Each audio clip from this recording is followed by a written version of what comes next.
initiative of Vietnam as one of the manufacturing hub in Southeast Asia. We will complete our session by 10:55 and during this time we hope that all of the participants will prepare lots of questions for all of our speakers and panelists. Attending today's conference, I would like to introduce Dr. Nguyễn Việt Long, Director of Bình Dương Department of Science and Technology. Thank you. Representative of BKMX IDG, Dr. Phạm Tuấn Anh, Chief Information Officer as well, Director of the BKMX Smart City Office, Director of BKMX IDC Smart Manufacturing and Innovation Center, who has put in a lot of effort for the conference today. Thank you. I also would like to welcome Mr. Lâm Quang Nam, Chairman of SSG and Board Member of VNASA. Thank you for participating. And one of a very important guest today, also one of our panelists representing Vietnam IoT manufacturing, Mr. Nguyễn Vĩnh Lộc, CEO of Davitech. We also welcome Mr. Lê Nhất Luật, Chief Technology Officer of Tata Coco Vietnam, also one of our guest speakers. He will be connecting with us via Zoom. From Singapore, Mr. Sanjay Sanit, co-founder of STEMlead.ai, and also a very strong supporter of in our discussions today on 4.0. And finally, Mr. Glanton Tendix, ex-company, our moderator, along with representatives and leaders of departments and businesses in Bình Dương province, neighboring province, as well as more than 500 guests attending online via Zoom and ITAP 2021. Please a round of applause for us to kick off the conference today. To start, I would like to introduce Dr. Nguyễn Việt Long to share with us a few opening remarks relating what we need to stride forward to push forward the Industry 4.0. Bình Dương has developed quite strongly in positioning ourselves as a smart city with a strong science and research foundation toward 4.0 industry. Please welcome.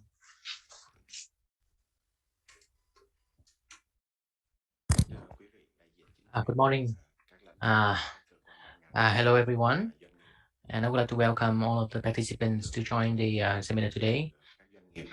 And also especially the Singaporean business enterprises who joined the workshop today as well.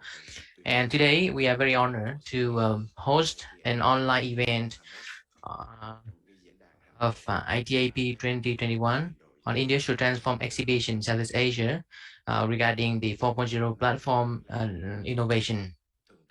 Today, we should have had Mr. Mai Hong Dũng today, the director, vice chairman of the People's Committee of Bình Dương, who was supposed to join the meeting today, but unfortunately he could not join because of a certain meeting from the central government, and therefore he would like to send the best wishes to everybody who is joining the workshop today.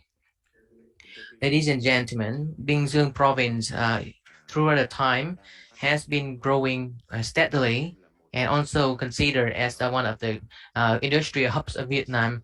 In 2016, when Bình Dương realized that the Industry 4.0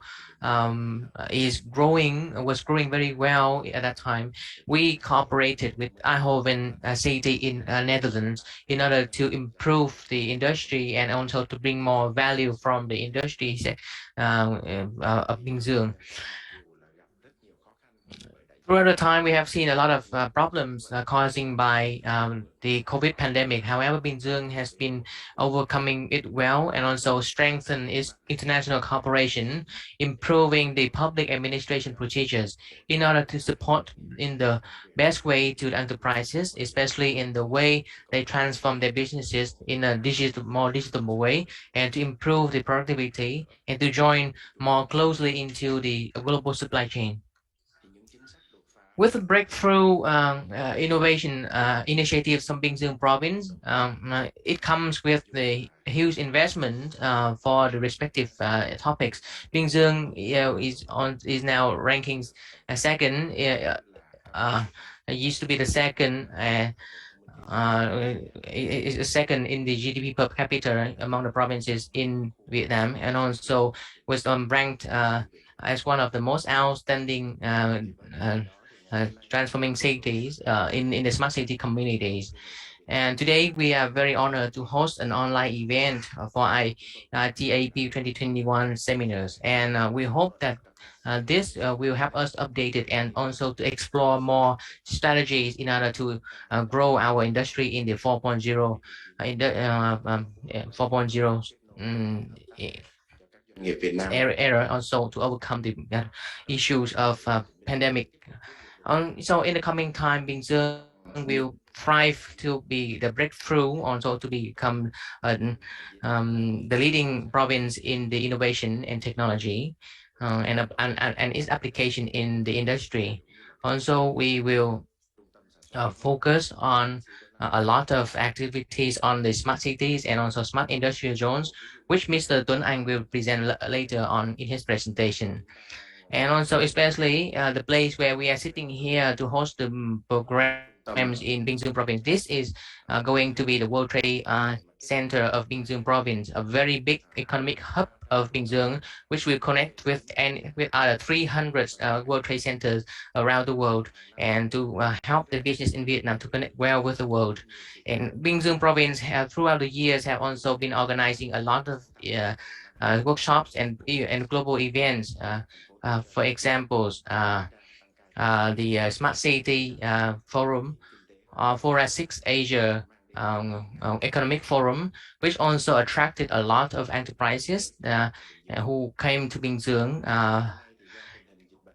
And now, due to the COVID-19 pandemic, we would only be able to organize an online event in the future when the pandemic uh, is well fought and under control. I hope that everybody can have a chance to visit Binh Duong province. And also, I would like to invite ITAP to host and some future events in Binh Duong province in the future. Now, I would like to hand over to the director of the Trade Center of Binh Duong for the next part. And also, I would like to wish you the best wishes and success for the event. Thank you. Thank you, Dr. Nguyen Viet Long, for a very motivational remarks for us to continue the connection with our partners participating in the conference today. Not only we receive the attention from the PPC, those Department of of Information and Technology, we also have the presence of Mr. Phạm Tuấn Anh, Deputy Director of DPI, Department of Investment and Trade, as well as representative of the Foreign Affairs Department of Foreign Affairs, as well as the Trade Promotions of Bình Dương from Department of Industry and Trade are also with us here today. ITAP 2021 is a highlight as well as a foundation for us to connect and promote and develop science and technology in the upcoming time. World Trade Center at the center of New City Bình Dương want to connect with all of the agencies, departments, and businesses in the Bình Dương, as well as the key economic zone of the south, to continue grow strongly in the upcoming time. I would like to welcome the next presentation from Becamex IDG. Becamex IDG plays a very important role in connecting technology as well as development of industrial park in Bình Dương and other provinces throughout Vietnam. Becoming IDGs has been very strongly developing strategy to support business to access to technology in a timely manner with all the business resources. And I would like to welcome Dr. Phạm Tuấn Anh sharing with us the effort of Becamix IDG to step into transformation in upcoming time. The presentation of Dr. Tuấn Anh will be in English. Therefore, in this conference, if you need um, support for Vietnamese, please use the earpiece to listen to Kính Vietnamese. thưa tiến sĩ Nguyễn Việt Long, Giám đốc Sở Khoa học Công nghệ và chủ trì hội nghị. Kính thưa lãnh đạo Sở Kế hoạch Đầu tư và các sở ban ngành có tham dự buổi hôm nay cùng toàn thể quý vị. Thì vì đây là một cái sự kiện quốc tế cho nên tôi xin phép tôi được trình bày bằng tiếng Anh. Có rất nhiều người since we have many participants from outside of Vietnam, therefore I'd like to present on the smart industrial park in the industrial 4.0 era and the approach of Becamix in building smart industrial park. And I would like to thank Constella for inviting me to be a speaker today. And I know that ITAP is very famous conference about the industrial transformation. So today I will present about the smart industrial partner and what approach Becamix is using to build our smart industrial partner.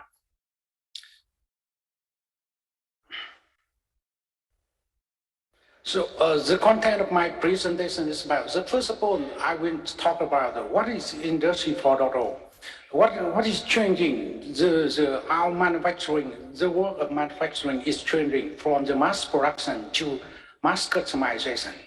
And in order to adopt with that change, the industry, what kind of digital transformation are applying for industry?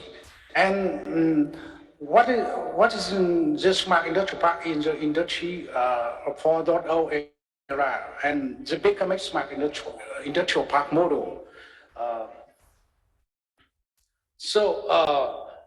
As you know, just now the world is changing, and the personalized product as the future of the manufacturing. You know, because the technology has, in fact, in deep in many aspects of our society. So you see that now the people can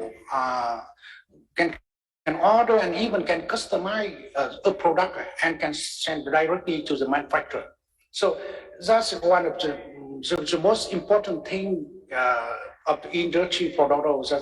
That everything is changing from the mass production to mass customization. Now we spend a lot of time for delivery, but with the mass customization, the time of delivery and even the quality of product will be fit with the requirement from the customer. So what is different between the mass production and mass customization? Before and now, the manufacturer they produce many products in the same time. They are producing the thing they think that is the right production for customer. But currently, with the technology have increasing very fast around the world, the mass customization is we need to have a interactive dialogue between the customer and the manufacturer. The customer has been pulled closer to the manufacturer. So with this stop, this is one of the big trends of the industry 4.0. So because the Becamix, we are the leading industrial infrastructure developer in Vietnam. So we must think about that. What we have to do to adapt with this trend. And I really like this diagram. You know, the mass customization can change the approach. We build a factory. the customer needs, the customer, they can provide their specific need to the manufacturer. And also they can, we can have a smart product design, and each can send directly to manufacturer. Okay. On the other hand, we have a supplier, the vendor supplier who supplies the machine to build a factory. But now the work changing. Everything will become services. Will become services, and they can not only sell the machine, they can provide to the manufacturer to rent the machine. And you see that the manufacturer, they don't have to invest a big amount of money at the beginning of project. They can rent everything. So everything becomes services. And you see that graph, we have if a manufacturer, they can do the customization as much as possible. It means that they can satisfy the requirement from the customer from the beginning of the production. So it's very important. If they can customize, it means that they can get the high price of the product. You know, because as if we can buy a product that is customized, that is personalized product for us, we can pay. We pay even higher than very popular product. So that's a very important point. Okay, so what is changing in the industry in this time? Because the trend after sale, because the customer can order, and we must, in order to adapt with the changing of industry 4.0, we need to have a production network. Okay, because you know maybe the order can come from Singapore, but the manufacturer in Vietnam, and we need to have a production network to adapt and to satisfy with the model. And we need to reduce the time of delivery. The process must stability and process agility. Many problems, but you see that we need the core of this agile supply chain is about we need to have production network. So what is the objective of mass customization? You see that the work is changing from the mass production and cost-driven manufacturing, long-time delivery, to mass customization, regional production, online driven. It means that the manufacturer, the factory, we manufacture the product depending on the online driven, online demand, and they need to immediately delivery. So we will have some manufacturing hub around the world, in Europe, in North America, and China, Japan, and Korea. So that's why we need a production network, because if the order around you can the system can find the nearest factory, to reduce the time of delivery. So this change is leading to new world economic structure. It's changing very fast, and online is making everything change. So that what technology makes this change? So this is some game-changing technologies. CPS 8 computing is very important, because this direction will help us to upgrade our existing machine to a smart machine. And big data analysis, you know, because the machine will generate a more of data. It's not only the data, normal data, it's the big data. So we need ability to analyze and to explore the data to get the knowledge for us about the Ethernet, TSN, time sensing network, and software-defined network, OPC UA, UX, UI design, and 5G wireless network is very important for Industry 4.0, and AI also, deep learning, and And cloud computing, of course, because we cannot skip the cloud computing. It's very important for the future technology. What is, okay, we think we are talking about the Industry 4.0. So what is changing? The Industry 4.0 actually is a conversion between the IT and OT. IT is information technology and OT is operation technology. On the left hand, you see that this is a pyramid of automation pyramid. We have a 5 layer about sensor, actuator, hardware, DCS, PLC, and upper layer is SCADA, APC, MES, MOM, and ERP. But with the IIoT, Industrial Internet of Things, and Edge system, the OT system and IT system are convergent, and you can get the collect the data from the fuel and push it in on the cloud. This diagram will show you what is changing in the technical aspect here. Okay, because the middle layer of the automation has become more flat. So that's why we can collect the data from the fuel and push it on the net. Because the core of Industry 4.0 is a cyber physical system. And how do we, the machine can talk with the machine, and the man can talk with the machine through the data. So that's why this is the game-changing technology. And this is a diagram about the digital transformation of industry.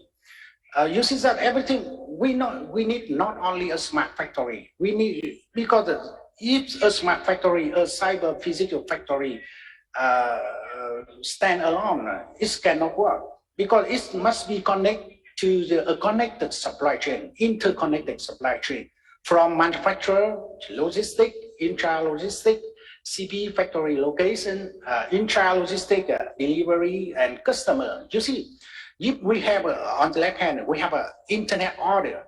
It will be sent to cloud, to the internet, through the internet, and through a private, and the ERP and MES can receive that type of order and send directly to the CP factory.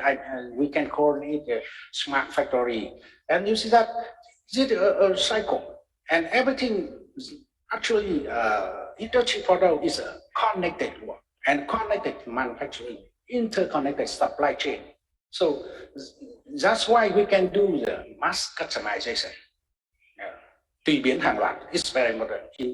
Tiếng Việt chúng ta có thể nói là tùy biến hàng loạt, có nghĩa là sản xuất nó sẽ từ sản xuất hàng loạt sang tùy biến hàng loạt cho từng cá nhân hóa sản phẩm. Thì khi đó cái giá trị mass sản phẩm production to mass customization based on the technology that I'm presenting.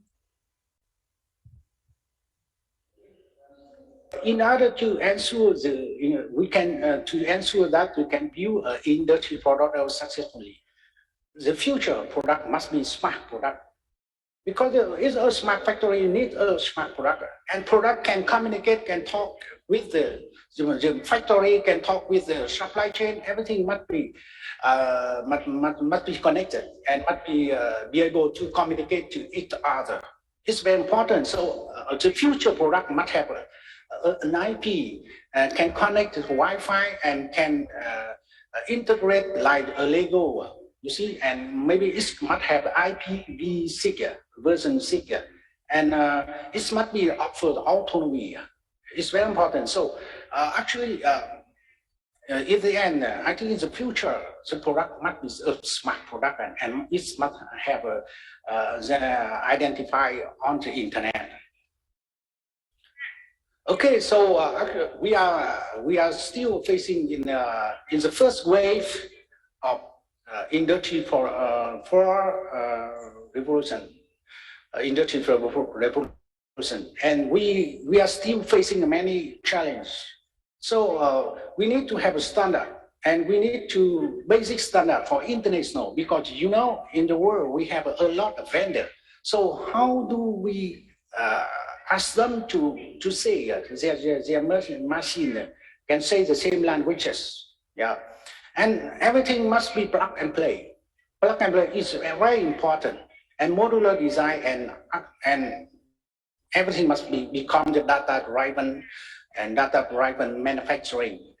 Okay, we are facing the industry for auto has over 10 years, and now we are still facing already with the next wave, with the 5G for industry, and autonomy and autonomous machine, autonomous manufacturing, and additive manufacturing, AI, process servitization, everything.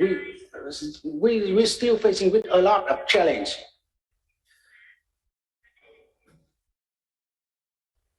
And actually, to be honest, Industry 4.0 is more than just a technological revolution. It's need many things, and we need to allow the customer how they can push their demand, their requirement to the network, and they can pull their product immediately. It's very important, and we need the international rule. We need international standard. We need education to upgrade and to reskill, upgrade the worker skill, and even to reskill our labor.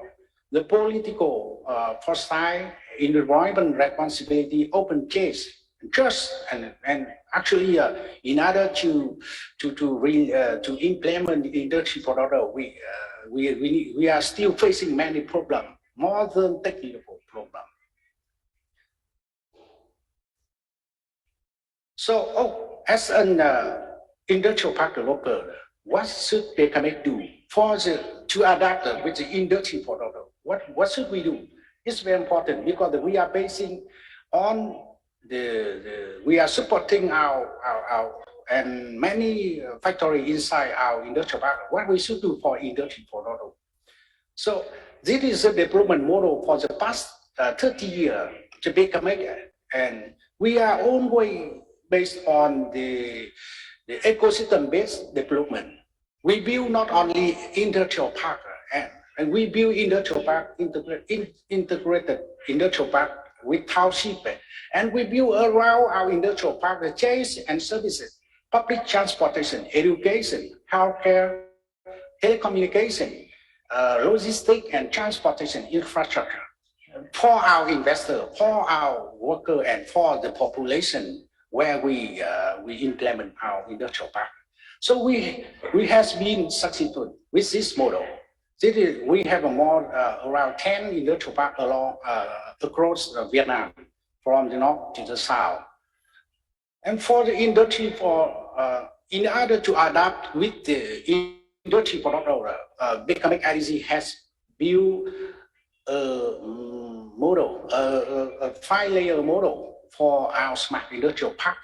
The first layer is an industrial land lease, retribute factory, integrated industrial park, and township, food ecosystem, education, healthcare, logistics, transportation, telecommunication, and we have been successful until now because we are scaled along Vietnam, and we are the leading industrial park developer in Vietnam.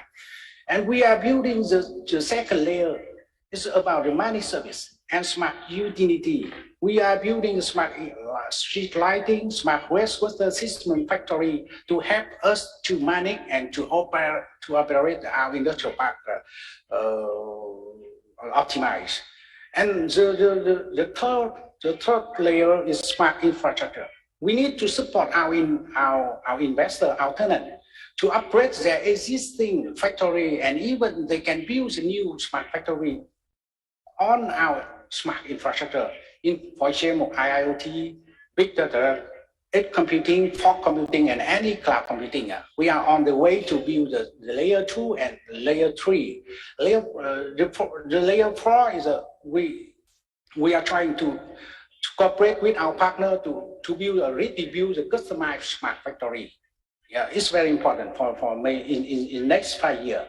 And the level 5 is the top level. It's a smart industrial park as a service, smart factory as a service, and machine as a service. That is the trend of the world. Everything will become service.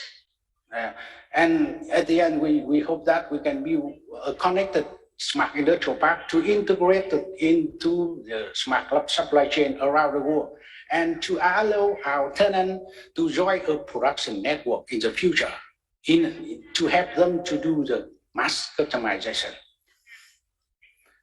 And that's the reason why we have been built our Eastern International University with many departments about electronic, mechatronic, and Baker has opened a center named Baker Smart Manufacturing Innovation Center to attract new talent and to develop the Industry 4.0 technology. So advanced robotics, IoT, AIoT, software-defined network, and we are finding the partner to provide the industrial services, lean manufacturing, talent training program, and upgrading to Industry 4.0. And we have cooperated with the Professor Detlef Zuckerberg to open this center. He's very famous in this domain. And he's the founder and former CEO of smartfactory.de in Germany. What is the methodology of the SMIC, Smart Manufacturing Innovation Center?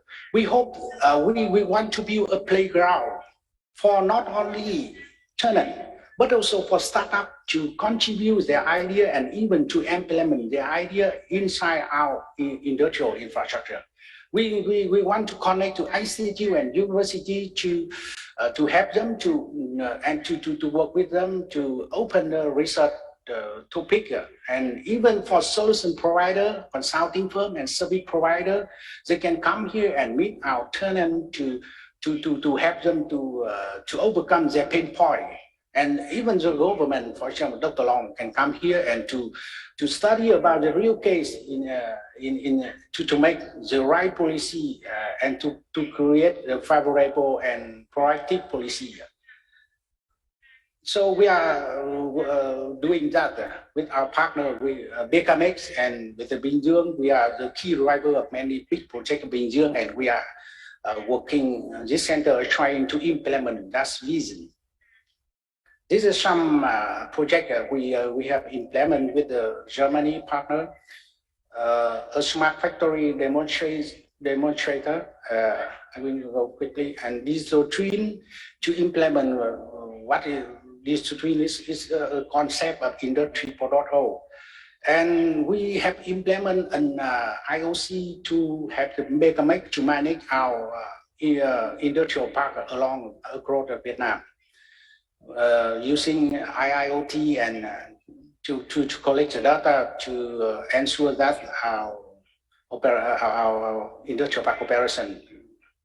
So to conclude, I think that the Industry 4.0 is a big opportunity for developing country because now, why? Because Industry 4.0 is in terms of technical problem. Is the conversion between IT and OT. So for example, for Vietnam, we have young generation in the technology industry. The OT is very popular now. PLC, DCS or something like that is very popular and even very cheap, not really expensive. And Vietnam, we have a young generation in IT industry. But we need to change our mindset, our approach, instead of continue to maintain the outsourcing industry. We need to change to solution provider, solution builder. And this time is the right time to enter for industrial revolution. And BKMX has been a stable gateway, trusted gateway for international partners to enter the Vietnamese market for the last 30 years.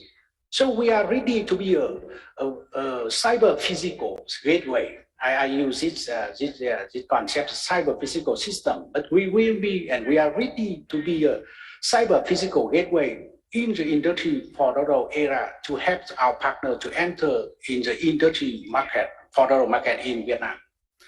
So you want to go quickly, go along, and if you want to go far, go together. Everyone knows this sentence, very famous. So we are always open to work with partner and industrial partner, especially with Smart Manufacturing Innovation Center. And thank you very much. Cảm ơn ông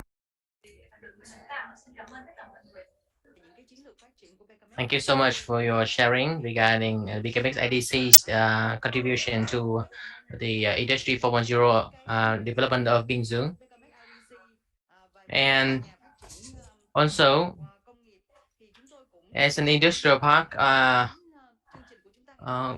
managers, we also would like to welcome Mr. Lê Duy Nhất Lận, CTO of Takako Vietnam, an enterprise who is currently operating in Bình Dương Industrial Park. And this will be a showcase of how a company in Bình Dương applied the new technologies into its production. And Mr. Lê Duy Nhất Lận has also shared with us a lot of new things in Industry 4.0 application. Please, Mr. Nhất Lận.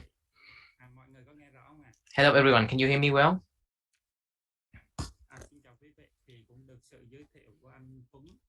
Yes. With the introduction from Mr. Tuấn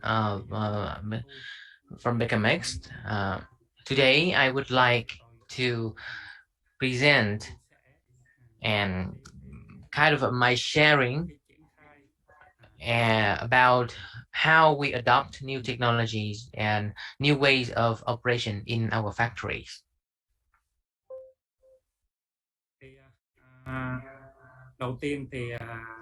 Yeah, so first of all, I would like to thank everyone for joining the workshop today for Takako Vietnam Company. Takako Company is under Takako Corporation Japan, and currently Takako is being placed in the Vietnam Singapore Industrial Park with 2 industries and with 2 factories, and the total employees 1,200 people and 950 machines, including CNC machines and other heat furnace systems. For Takako, in investment in VSIP in 2003, we started investing in building a factory here. It's focusing on design, machining, and fabrication of mechanical products to serve in the hydraulic industry. Our main products are sports damper, especially for industry and in the agriculture, aquaculture, as well as some machines in the precise production. In our products are now can be considered as #1 suppliers for many other famous brands in the world. For cars, we provide dampers or the stabilizers for trains or many other spare parts for airplanes or forklift and many other hydraulic controllers in the diggers or in many other industries. For the specific products, you can see the picture which we are demonstrating here.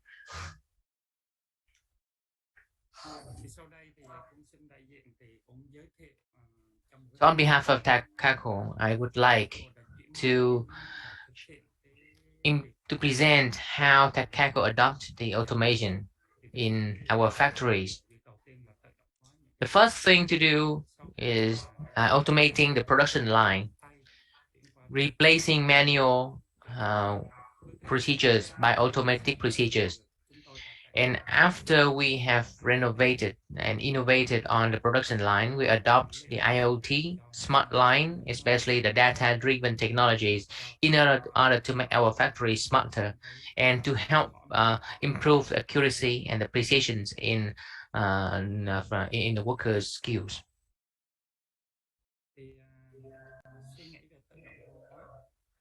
Thinking about automation in Takako, in 2003, our first factory was established and we installed manual production line from Japan to Vietnam. Throughout the time, there were a lot of changes, and the staff of Takako tried to think about how to turn the manual procedures into semi-automatic procedures. And coming forward, work, we try to make our factories become a smart factory.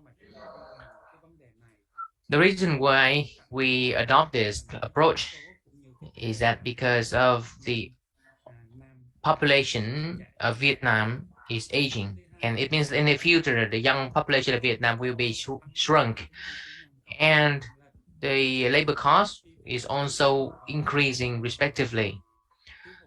The shortage of the labor forces will become more severe in the future, and therefore it drove us in building the production line that can help us take the initiative in SQCDE. And that is the reason why we chose this approach for our factories. The objective for us is first, for the products, we adopt the IoT, as well as we focus on building a smart factory. So for instance, LT50. LT50 is an initiative uh, uh, to reduce 50% of manual production line and to improve the productivity by 100%. For quality, we build a self-improvement and self-monitoring mechanism in order to improve the quality uh, of the products. For the technologies, we approach the cutting edge technology of the world, and we focus on and we focus around our core technologies in Vietnam, trying to make it safe, trying to make it simple, to make it costless, and to make it costless and compact. The two big criteria is to improve the cost of goods and to improve the productivity. In order to reduce the cost, we need to install automatically the products, and also to have a full production line, and also apply the AGV in product shipping.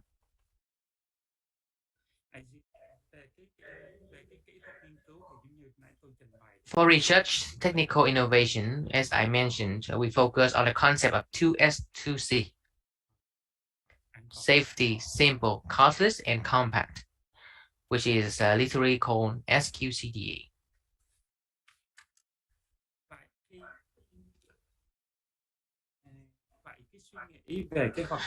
So when we try to establish the automation in Takako,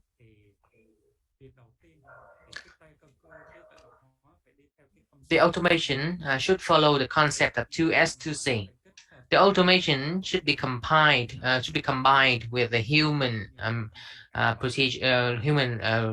related procedures, and also to ensure the safety in the environment.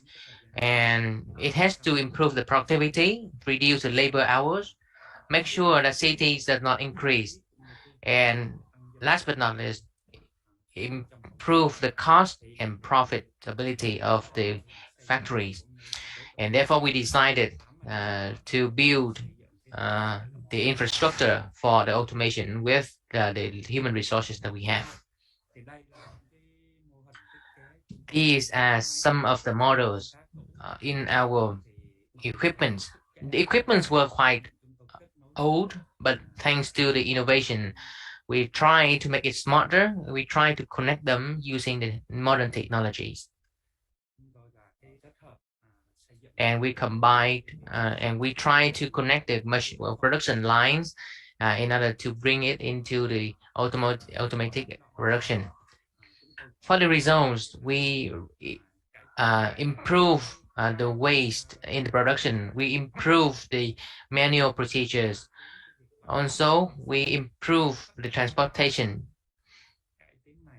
With all of these innovations, they help to use less labor resources, but it can still help ensure better quality.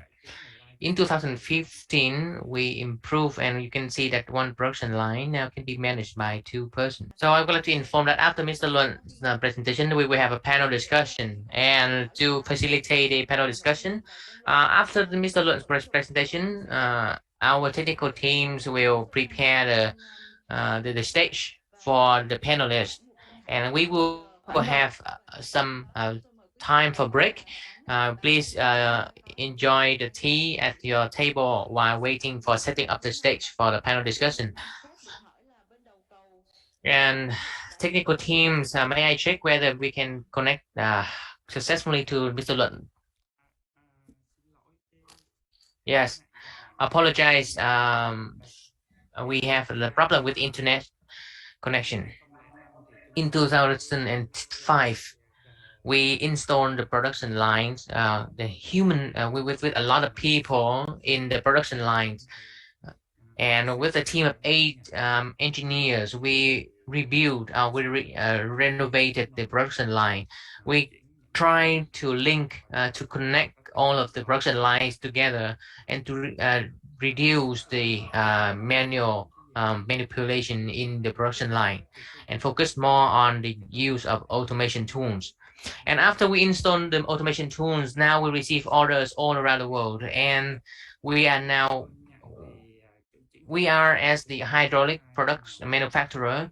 After the automatic production line, we have to prepare a lot of things like design tools and fixtures and program, etc.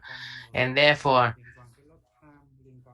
we we are aware that there are a lot of production activities that need to be monitored, including the lost time, the production output, the measurement results, and the output products or the abnormal records. All of these things are the metrics that we need to monitor. There will be always a 1-day delay in the production, and there will be 3 big issues that we have to face. One is that we need to improve the input data, and second is accuracy of the data, and number 3 is the amount of data that will be consumed.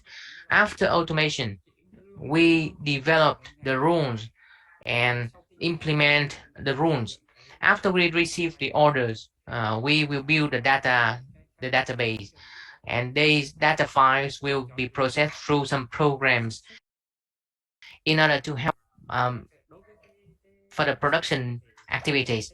For the production activities, the manual procedures would have been reduced, and also more data will be acquired, and in order to track better the production, the measurement of the metrics will also be more accurate, especially on a real-time display on the machines and many other improvement. The biggest issue is that on how to make sure that the information will be updated on real-time basis, and also to bring us the feedback so that we can respond in a timely manner. In order to solve this problem, we set out two objectives. Number 1 is to improve the product quality management and reduce the measuring work. Second, we need to focus on the lifetime management and the replacement of the components before the damage happens. We also need to have early warning for abnormal incidents, as well as connecting the machines with the software in order to have established the planning and tracking procedures. So this is the way we establish the layers. Similar to Mr. Tuấn Anh presentation, we get the information and data on real time from the machines. We pushed the information through the PLC and scatter, and this is to help analyzing the info, the data. We use the mesh as an interface layer, and then it comes to the ERP on the top. And now this is a structure of the model that we are using. Also, we adopt different data models to collect the data, which will be displayed and analyzed by the machines, so that it can help everybody to detect any abnormalities in the productions based on the base data and based on the situation of the machines that that we collect from the data on real-time basis. These production lines, we build the lines, and it can automatically display all of the metrics, including the product quality. When there are some abnormalities in the products, it will inform the workers on the segment, on the area that has the abnormalities or the issue that are potentially happening. And also it can help us predict better the repairing time as well as the other activities in order to ensure the seamless production. From that model, we come into reality by choosing the equipment and put them and assembly the models. We go into we check the reality, we check the facts, and we try to build a model based on what we have. And once we collect the data, all of the factories, all of the shift will now be able to collect information from the workers, from the outsourcing, from the production of the waste, of many other line haunting information or many other information related to the production batch, on the measurement, and also on the electric consumption, as well as all of others information on different production line being displayed on the dashboard and on the target completion. This is the actual implementation in our company.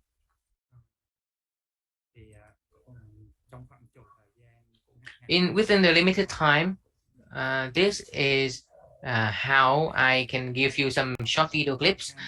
You can see these are 20, 30 years old machines, but thanks to Vietnamese engineers and thanks to the skills of Vietnamese engineers, and this is also thanks to the innovation of Vietnamese engineers, we try to combine these production lines together and adopt the automatic approach in order to improve these machines and to make these old machines more competitive. And also we adopt the IoT new machines as well. And today in our corporation, we are also the leaders, and with totally Vietnamese resources, we are now building in-house solutions to produce products to supply for many other global companies. After 3 years of deploying the automation, we have had the actual outcome. Looking back, we can see that the core learning that we would like to share is we will now implement automation of production lines for the whole factory, and coming up we will continue to do this, and we will complete the data accumulation in different stages of production, including quality, equipment, environment, and unknown alerts. We will try to consume the collected data in a way that can help us analyze and improve. Data are very useful as it helps us to improve better. Especially now we are able to connect the production lines, and therefore it will be able to help promote the IoT approach and to help the workers in our factory to feel to work better in a better environment, to improve their productivity and to satisfy the requirements of the company. We deployed in 2017. After 4 years, in 2017 we adopt the semi-automatic approach with 12 lines. So far, at the end of year 2020, in total we already have 32 lines being put in automation, and in 2021 we will try to complete the rest of 25 production lines to make it automated. And our midterm target in 2023 is that we will build and we adopt IoT and build two smart factories for our factories in Bình Dương, thanks to the young talented resources of Vietnamese people in our company. Thank you very much for your listening, and I hope that we will receive more contribution and feedback, and Takaco Vietnam would like to receive more feedback in order to help us go better in the future.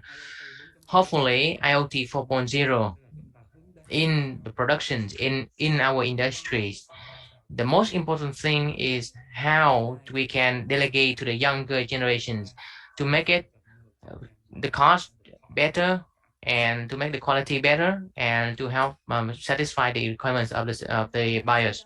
Thank you. Thank you, Mr. Luận, for your very practical presentation on how we actually implement technology at their businesses. Next, I would like to move to the next part. Please support to prepare for the panel discussion on the stage. Today, we will not be just not aside from the presentation from theory to actual practice in businesses. We are also inviting to here today a guest speaker in Vietnam as well as Singapore. With the wish to be able to discuss on Industry 4.0 and how Industry 4.0 promoting and creating new value for manufacturing industries in Vietnam as well as in Southeast Asia. Our moderator today, I would like to welcome Mr. Glenn Tandem X. Thank you. I was so to invite all of the speakers and panelists, very important speakers in the development of Industry 4.0 in Vietnam as well as Southeast Asia. I'd like to welcome Dr. Phạm Tuấn Anh, CIO, Director of Becamex IDC Smart City Office. Mr. Tuấn Anh has shown his passion in Industry 4.0 development, digital transformation. He's currently also speakers in many international conferences in the region as well as internationally. Mr. Sanjay Sanit, co-founder of Stemly.ai, an automated forecasting platform for financial management and enterprise supply chains. Mr. Sanyi has more than 25 years of global executive management experience. Mr. Lâm Quang Nam, chairman of the board of directors of SSG Management Solutions, also board member of Vinasa, member of the Digital Transformation Council for Vinasa Digital Transformation Businesses. Mr. Nguyễn Vĩnh Lộc, CEO of Davitech, a Vietnam business manufacturing IoT hardware products and global software for 4.0 technology transformations. And myself, Huỳnh Đinh Thái Linh, CEO of WTC Bình Dương New City. We are a platform to connect directly and online through trade promotion activities, technology exhibitions in the economic area in the southern key economic of Vietnam. Today, I would like to again ask Mr. Tuấn Anh, Mr. Lâm Quang Nam, and Mr. Nguyễn Vĩnh Lộc to join us on the stage to start the panel list with other panels joining us on Zoom. Brilliant. Very good morning to all attendees for this event and distinguished panel. I just wanted to set the stage for the audience, and I am sure there are two types of audiences today. Firstly, I'm sure there will be quite a number of business leaders within the Vietnamese community. And secondly, an international community of potential investors who are thinking, where should they go to invest in Vietnam? So we have about 27 minutes. And what I want to do in this 27 minutes is to be able to address the question on what is called China Plus One strategy, in which Vietnam plays very nicely into the China Plus One strategy, in which many global manufacturers are asking themselves, where else can I go to manufacture my products besides China? And so with the audience and the panelists today, we hope to have that engagement. So I will start off with the only rose among the thorns, and that's Mrs. Lin. And Mrs. Lin, my question for you today is, given that Picamax has in its mission two specific key things that came up to me. One is around a diverse and knowledge-driven economy. And secondly, in terms of how do you attract investment partners by expanding your international relationships. Would you speak a little bit more about that, given that, you know, the World Trade Center plays a very key role in those two pillars of your mission as part of the Picamax Group? Thanks, Glenn, for the first questions for myself. As the people who working together with different partners in Vietnam, including in the national level, also the local level, we have worked with the ministry, we have worked with the department of the province, as well as the companies in our industrial park, in order to bring up ourselves as the platform to connect the new technologies for them. So in order to achieve the role of connecting, we have different programs. We provide trade services and we bring those new technologies into our market. And as you know that the World Trade Center Bình Dương New City is located in the southern key economic zone of Vietnam, where so many big companies locate, especially in Bình Dương province. So in the last 2 years, although COVID situations is quite dramatically increased, but we have different events, either virtual trade mission in order to bring technologies with different partners together.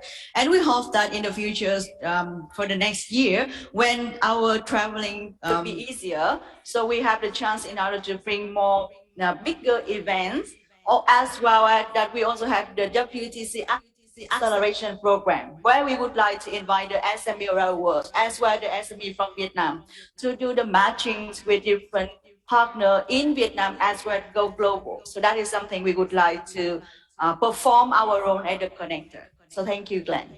Thanks so much, Mrs. Lin. And you, I mean, for the international investors, you hear the word connecting, you hear the word matching. And I think, as was mentioned by one of our speakers, I believe was Dr. Pham, when he mentioned that if you want to go fast, go alone. But if you want to go long, go together. And so that connecting and going together with partners is something that we should start to think about a little bit more seriously. Now, I'm going to now move over to Dr. Pham, and the question for you, not so much technology, nor is it hardware, because you did share a lot about that earlier. My question for you is, many people wanting to go into another country is always very concerned about trust, and trust is a big thing across different cultures. And I wanted to ask you about your views on how some of your international investors in your park, industrial park, how were you able to facilitate trust building?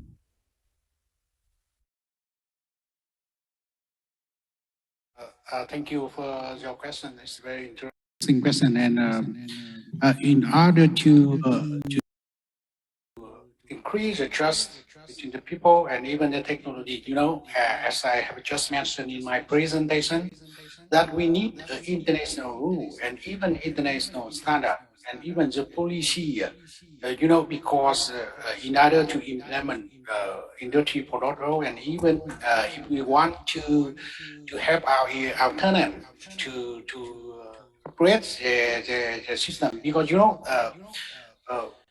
cyber-physical system smart factory, it means that we are open.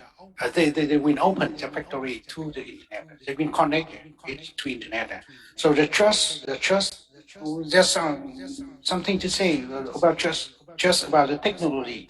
We need to ensure the cyber security for them as a technology aspect, and also we need to ensure that we follow the international standard, international rule, and all and everything. We will follow the international standard, and we have we join many association and for technology association, and also we work with the international partner. They have their own experience in this field. So of course, we are still facing, to be honest, we are still facing with some with challenges, but step by step we will upgrade ourselves, and we will continue to build our own infrastructure to support our tenant. Now, my question was around the fact that your experience is very deep in supply chain. Yeah. And one of the biggest challenges of supply chains is the fluctuation in demand, right? Small demand at the customer's end can lead to very huge demand fluctuations at the tail end of the supply chain. Would you speak a little bit about that and how your company has helped to minimize, if I may use the word, the bullwhip effect? Correct.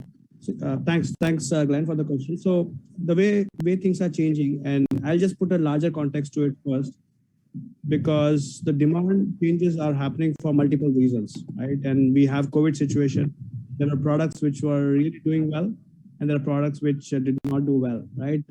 There are a few things which are happening. The channels through which you sell is changing drastically. It used to be 0% or 1% of your business via e-commerce. Now, most of these large companies, consumer goods, are about 30% business. So the demand patterns has changed very heavily towards e-commerce. And what it means now is that you need to respond faster to these changes, because if suddenly your product becomes viral, what do? Where is the inventory, right? So what we do from Assembly is to look at the demand patterns, see how the patterns are changing on a continuous basis, and then look at what quantity should be replenished in an optimized fashion and how much inventory to hold where.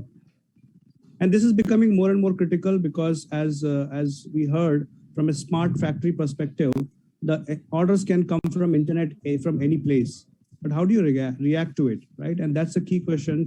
That's where the planning comes into play that, okay, I got an order, what do I do? So which plant to use, right? That's the first question. The second is that how much to produce? Because, okay, I know that, this is a quantity, but I may have 5 different orders or 10 different orders from there. So how do you bring all that together, generate a plan, and then feed it into different factories, and from there basically look at, how much inventory to replenish or produce in these factories, right? So that's kind of how I look at it, where the changing demand channels, you need to have faster reaction time, because the bullwhip effect is going to happen if you don't react faster, right? And you need to really manage it quite well. So that's on the demand side. And then definitely you need to look from a production side, what are the minimum batch sizes you need to create so that, you are able to meet the requirements. So these are the things which I'm seeing, and we are working with large companies, FMCG companies and manufacturing companies, how to minimize the impact of bullwhip using artificial intelligence or machine learning and optimization engines. No, thank you so much. No, thank you so much, Sanjay. And for the intents and purposes of everyone, his company had just received a seed funding of about $2.5 million. So I want to say congratulations, Sanjay and team, for spinning off and of course taking this to another level. So congratulations. Thanks, Glenn. Thank you. Yeah, and I'm moving on to Lam. And Lam, I know you are the chairman of the Vinasa and the SSG board. And my question for you is this. Now, many people are very concerned about the skill sets that come or are required as we move into Industry 4.0. Now, I know you work very closely with the Ministry of Science and Technology, Ministry of Information, right, and Communication. Could you speak a little bit about how you are collaborating with them to help to improve the talent skill sets of the Vietnamese workforce?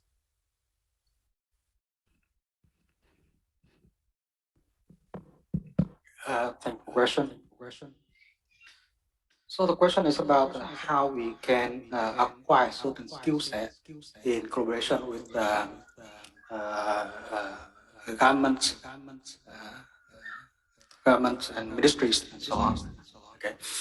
As you know, in Vietnam, so far, for the last 20 years, the government put a lot of policies on pushing businesses, especially manufacturing businesses, to acquire certain skill sets. And we are, I think we are full of it, full of all the pushing policy, trying to trying to convince those manufacturers to have their people trained and acquire certain skill set. But according to statistical data, the last 10 years, trained workers in manufacturing industry are still the same rate, almost the same rate. We didn't see a significant improvement on that. Okay, they said that in a report by General Statistics Office, in that last 10 years, the percentage of trade workers in manufacturing industry is still around 14-15%.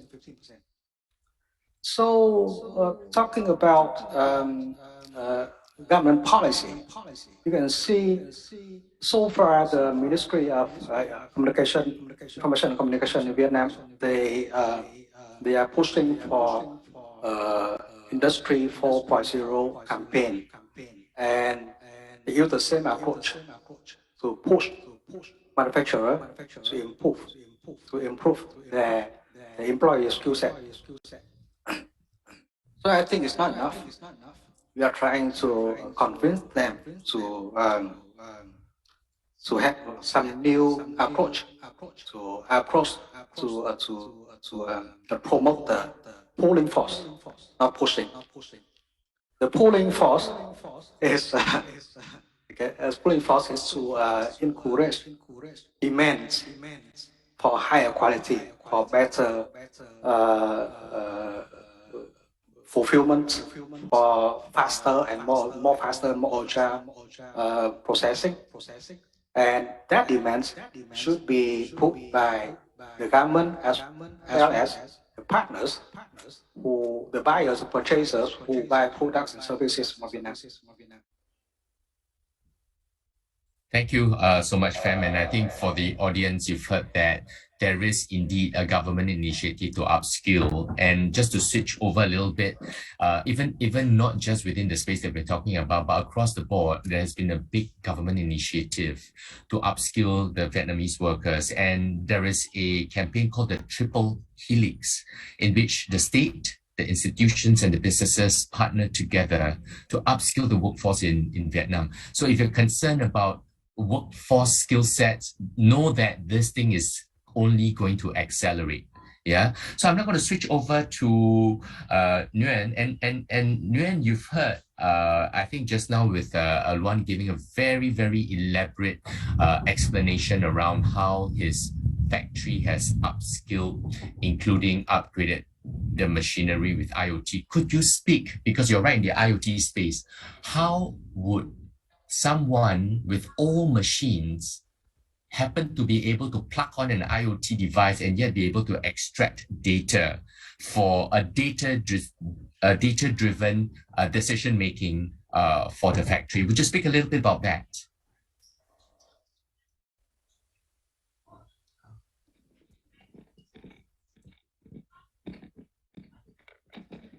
Hello, Glenn. Hi, good morning. Morning. So I think you switched the question, right? Yes, yeah. So because we remember a lot of people in the factory have got very old machines, right? And they have challenges trying to pull out data from old machines. And I know you're right in the IoT space. Could you share with us a little bit about how your company has helped factories to pull out data from old machines with your IoT solution? Okay, thank you for the question. I think in the actual situation in Vietnam, most of the SME manufacturing in Vietnam, they invested different kind of machine, different kind of model, and maybe very old machine up to new modern machine also. So the how to connect all the machine together is really a big challenge for them. So with our experience for many years in the industrial IT solution, we came up with the solution to help customer to connect from the very old machine, maybe very simple machine, just on and off running, and up to the very modern machine like equipped with the POC, the latest modern POC, for example. And to help customer to solve this problem, we came up with we call the wireless connectivity. So our solution, we deliver to customer the wireless device. So every wireless device will be connected to every single machine to capture the data and send back to the IoT server. So, and with the modern POC, with the modern protocol like OBCUA or Ethernet IP or Profinet, for example, we can utilize the latest IoT gateway with the latest IoT software on the market to connect with. So so far we have been we have done many projects in Vietnam to help customer to overcome this problem. Thanks so much for that. And I just want to ask one question for the audience. And to implement your IoT solutions, many people are afraid it might take months and years. Could you share with us how long does it take to implement an IoT solution on a production line, for example?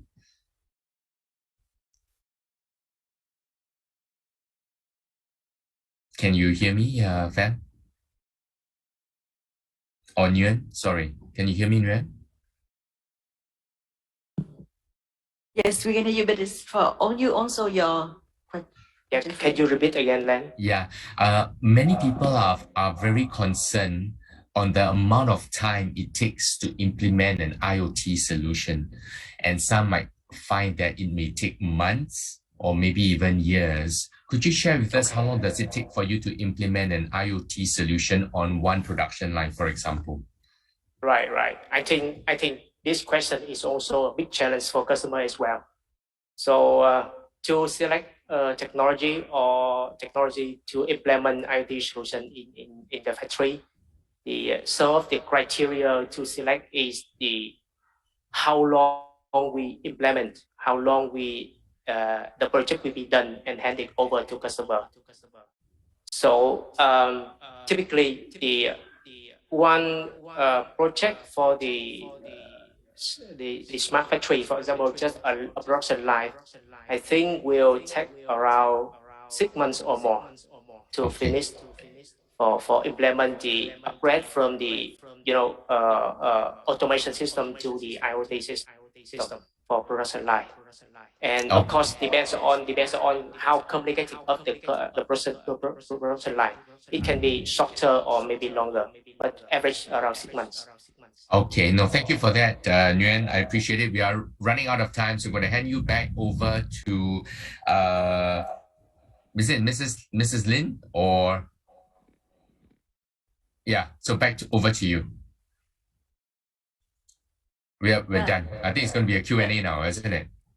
Yeah, thank you very much, Glenn. Thank you very much, speakers, moderators in Singapore. Thank you, and we hope to see you very soon, either in Singapore and in Vietnam, and where we can place together a role in order to promote Industrial 4.0 in Asia and especially Southeast Asia. Thank you very much. Bye. Thank you.